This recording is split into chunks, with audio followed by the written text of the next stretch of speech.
Hello दोस्तों, welcome to my channel the nice world.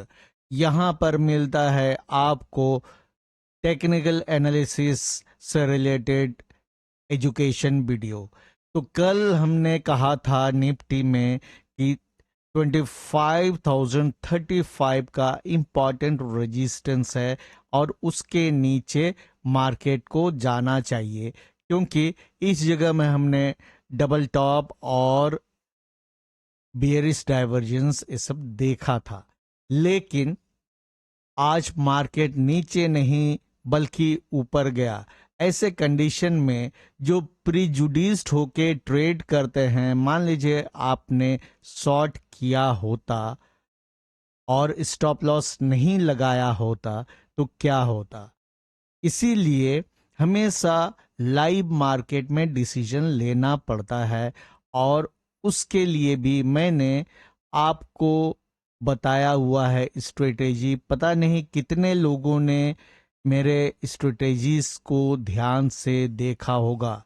आज जो सेटअप था वो gap up and buy setup है, और इस पर भी एक डेडिकेटेड वीडियो मैंने बनाया हुआ है।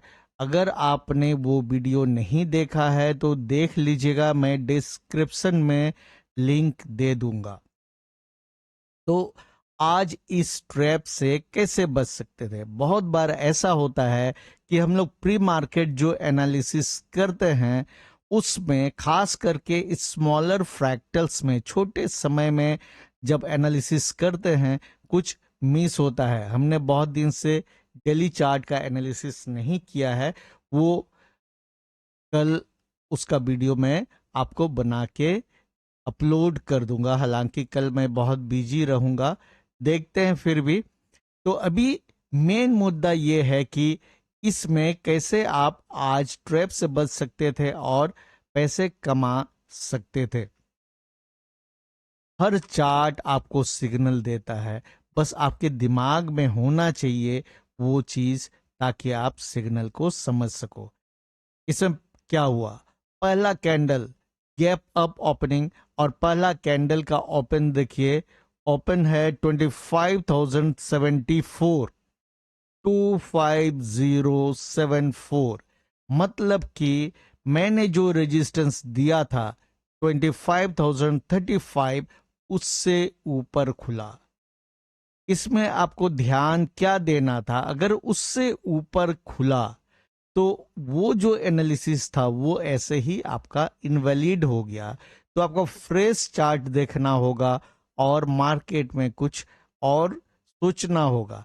यहां ऊपर खुला, गैप अप एंड शॉर्ट भी हो सकता था और गैप अप एंड बाय भी हो सकता था। जब भी गैप अप होगा, दो सिनेरियो होगा, या तो बाय होगा या फिर शॉर्ट होगा। उसी तरह से गैप डाउन के केस में भी दो सिनेरियो होता है, या तो बाय होगा गैप डाउन एंड बाय, या गैप डाउन एंड शॉर्ट। ये सभी मैंने अपने वीडियो में पहले बताया हुआ है। इसमें कैसे आप पता करोगे कि ये gap up and buy setup बना, gap up and short setup नहीं है। उसके लिए आपको देखना होगा, देखिए पहला तो ये कैंडल ओपन अपर बॉलिंजर बैंड के बाहर है, रेड है, तो ये बियरिश है। लेकिन क्या होता है कि जब वो ऊपर जाता है कोई भी प्राइस, और ऊपर में स्टॉप लॉस नहीं है, देखिए स्टॉप लॉस ऊपर में अवेलेबल नहीं है, मार्केट को ऊपर जाना होगा तो पहले यहां पर सेलर्स के स्टॉप लॉस क्रिएट कराएगा, और तब ये फिर उस स्टॉप लॉस को हिट करने के लिए ऊपर जाएगा। देखिए यहाँ जो स्टॉप लॉस था, इसको जब हिट किया, ये ग्रीन कैंडल बड़ा से बना। तो स्टॉप लॉस हंटिंग जो है वो बहुत सब्जेक्टिव है, कभी कभी मिसफायर भी होता है और बाकी चीजों को भी। इसलिए मैंने वो सब को इंडिकेटर्स के मदद से ऑब्जेक्टिफाई करने का कोशिश किया है। फिर से बताता हूं, इसमें क्या देखना है आपको। इस 5 मिनट रेंज का मिनिमम आपको देखना होगा। लेकिन जहां बहुत कंफ्यूजन हो तो 5 मिनट के बदले में आप 30 मिनट ओपनिंग रेंज का इस्तेमाल कर सकते हैं। देखिए ये 30 मिनट के लिए 5, 10, 15, तो यहाँ ओपनिंग रेंज लो मैंने लगाया हुआ है। और आपको मेन क्या देखना है, सुपर ट्रेंड, सीपीआर और मूविंग एवरेज। मूविंग एवरेज मैं 3 यूज करता हूं, exponential moving average 5, mid Bollinger band that is moving average 20 and 50 moving average, ये डीप ग्रीन में जो जा रहा। इसमें आपको देखना है कि इसका डायरेक्शन किधर है। इसमें देखिए बुलिश अलाइनमेंट में ऊपर जा रहा है, ऐसे ऊपर। लेकिन अगर ये गैप डाउन एंड शॉर्ट रहता तो ये आपको यहां से इस तरह से ऐसे नीचे आता। ये जो मूविंग एवरेज ऊपर जा रहा, ऊपर नहीं जाके ये सब ऐसे मुड़ जाता नीचे की ओर। तब आप इसमें 5 मिनट ओपनिंग रेंज आप लगाते और देखते अगर उसके नीचे, इसमें देखिए डायरेक्शन जब यहां भी था इसका डायरेक्शन अपवर्ड था और ये अपवर्ड ही हुआ। 50 मूविंग एवरेज ऊपर ही जा रहा था, 20 मूविंग एवरेज का भी डायरेक्शन, एक्सपोनेंशियल मूविंग एवरेज 5 का भी डायरेक्शन ऊपर ही रहा, कभी ये नीचे नहीं मुड़ा। इसका मतलब क्या है, जैसे इस जगह में आपको रुक जाना था, इसीलिए जब ऊपर जा रहा है और थोड़ा दूर में है तो थोड़ा रुक जाते हैं। जैसे ये पहला कैंडल ग्रीन आया, इस इमीडिएट रेड कैंडल को इसने एनगल्फ कर लिया, ये पहला आपको बता रहा है। और दूसरा आप यहाँ देखिए, यहाँ से यहाँ सुपर ट्रेंड फ्लैट था तो ये पुल बैक होना है। और ऐसे भी बॉलिंजर बैंड के वीडियो में मैंने क्लियरली बोला हुआ है, जब भी बॉलिंजर बैंड के बाहर कैंडल बनेगा तो कैंडल को किसी ना किसी तरीके से बॉलिंजर बैंड को टच करना है। टोटली बाहर था, ऊपर था तो नीचे आना था। और इसके बाद और एक चीज देखिए, सीपीआर जो है, सीपीआर नैरो था, नैरो सीपीआर मींस ट्रेंडिंग है, लेकिन पहले कैंडल ने सीपीआर के ऊपर जो है ओपन किया है और बाकी मूविंग एवरेज ऊपर है, मतलब ये बुलिश है। आपको बुलिश सेटअप का यहाँ इंतजार करना है और वहां पे एंट्री करना है। जैसे आपने एंट्री किया, इसके लो के नीचे आपका स्टॉप लॉस रहेगा, आपको इंतजार करना होगा। जब भी अपर बॉलिंजर बैंड में बाय का सेटअप बनता है उसमें सुपर ट्रेंड बहुत इंपॉर्टेंट रोल होता है। सुपर ट्रेंड देखिए यहाँ ऐसे, यहाँ ग्रीन वाला में देखिए ये ऐसे अप ट्रेंडिंग रहा, ये ट्रेंडिंग रहा। जब ट्रेंडिंग सुपर ट्रेंड रहता उसके ऊपर ग्रीन कैंडल, मतलब है कि ये बुलिश है। और जब भी अपर बॉलिंजर बैंड में बाय का सेटअप इस तरह से बनता है तो आरएसआई यूजुअली ओवरबॉट रहता है, इसको उस समय आपको इग्नोर करना होगा। लेकिन जब यहां से अगर ऐसा होता, गैप अप एंड शॉर्ट होता, तो आरएसआई का उसमें आप रोल देखते ऊपर से नीचे आ रहा हो। या अगर जो क्लासिकल तरीके से बॉलिंजर बैंड को यूज करता हूं, लोअर बॉलिंजर बैंड में बाय सेटअप, तो उस समय आरएसआई आपको ओवरसोल्ड मिलेगा। आपको समझ में आ रहा होगा मैं क्या क्या आपको बताया। इसमें देखिए मूविंग एवरेज, तीनों मूविंग एवरेज ऊपर की ओर जा रहा था, ये नीचे ऐसे नहीं मुड़ रहा था। इसका मतलब आपको यहाँ पर शॉर्ट नहीं करना है, रेड कैंडल देखिए शॉर्ट नहीं करना है। और पहला कैंडल ने जो इंपॉर्टेंट रेजिस्टेंस लेवल मैंने बताया हुआ था उसको ब्रेक किया और ऊपर ओपन हुआ, इसलिए वहां इंतजार करना था। और ये सुपर ट्रेंड यहाँ थोड़ा देर के लिए फ्लैट हुआ क्योंकि इसको ऐसे पुल बैक थोड़ा सा होना था। इसके बाद देखिए ये इस तरह से ऊपर लगातार गया। जब सुपर ट्रेंड ऐसे ऊपर जा रहा है तो आपको शॉर्ट तो करना ही नहीं है। और सीपीआर के ऊपर ये ब्रेकआउट हुआ था, तो ये हर तरह से बता रहा था कि पुलिस कंडीशन है, यहाँ आपको बाय करना था, स्टॉप लॉस लगा के आपको इंतजार करना था।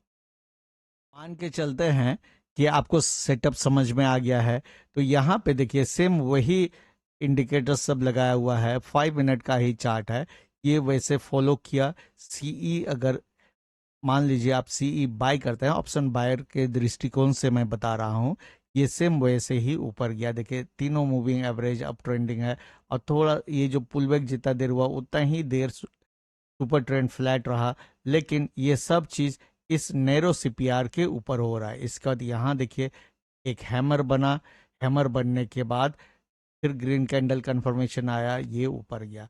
ये आपका जो है रिस्क रिवार्ड बहुत अच्छा रहता।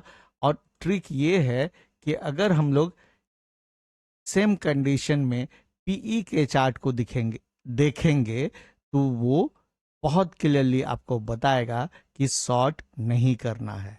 25,000 पीई का चार्ट ओपन है, 5 मिनट चार्ट है। इसमें देखिए, इसमें जो पहला कैंडल बना लोअर बॉलिंजर बैंड से सटा हुआ और ये सीपीआर को ब्रेक किया और S1 के नीचे खुला, और इसमें तीनों मूविंग एवरेज बहुत तरीके से नीचे की ओर ट्रेंड कर रहा है, और उसके साथ सुपर ट्रेंड भी देखिए स्ट्रांगली डाउन ट्रेंड कर रहा है। ऐसे कंडीशन में आरएसआई ओवरसोल्ड रहता है। तो आरएसआई ओवरसोल्ड देख के खरीदना नहीं है। स्ट्रांग ट्रेंडिंग कंडीशन में, स्ट्रांग डाउन ट्रेंड कंडीशन में आरएसआई इस तरह से ओवरसोल्ड रहता है। जैसे कि हमने निफ्टी स्पॉट में देखा कि आरएसआई ओवरबॉट कंडीशन में रहा और मार्केट ऊपर जाता रहा। तो ये आपको बता रहा था कि मार्केट जो है बुलिश है, मार्केट को ऊपर जाना है, इसलिए पीई जो है नीचे जा रहा है। पीई नीचे जा रहा है मतलब मार्केट बुलिश है। ये ट्रिक आप इस्तेमाल कर सकते हैं जब नेक्स्ट टाइम आप ट्रेड करोगे। ट्रेंडिंग मार्केट में क्लियरली पता चल जाएगा, साइडवेज मार्केट में आपको कंफ्यूजन होगा। दोनों सीई पीई एक जैसा मूव करने लगेगा, उसमें प्रीमियम ईटिंग होता है। तो ये सब एनालिसिस में सिर्फ लर्निंग के लिए बता रहा हूँ, क्योंकि ट्रेडिंग में सक्सेस के लिए आपको ट्रेडिंग साइकोलॉजी जानना बहुत ज़रूरी है, और अपने साइकोलॉजी को आप कितना बढ़िया से हैंडल कर सकते हैं वो ज़रूरी है। और मेरा मकसद है कि आप सीखें, अपने बारे में खोज करें, अपने साइकोलॉजी को समझें, और फिर मार्केट एनालिसिस को समझें। उसमें जो वेरिएशन होता है, मार्केट हमेशा ट्रैप क्रिएट करता रहता है, तो मार्केट के ट्रैप को समझें और उस हिसाब से ट्रेड करें और लाइफ में कंसिस्टेंसी अचीव करें। ये ज़रूरी है। तो उम्मीद है आपको आज का ये लर्निंग वीडियो यूज़फुल लगा होगा। अगर सही में यूज़फुल लगा हो तो वीडियो को लाइक और शेयर ज़रूर कर दीजिएगा। और जिन दोस्तों ने अभी तक चैनल को सब्सक्राइब नहीं किया है लेकिन सीखना चाहते हैं, तो चैनल को सब्सक्राइब करने के बारे में भी ज़रूर सोचिएगा। तो मिलते हैं अगले वीडियो में, तब तक के लिए गुड बाय।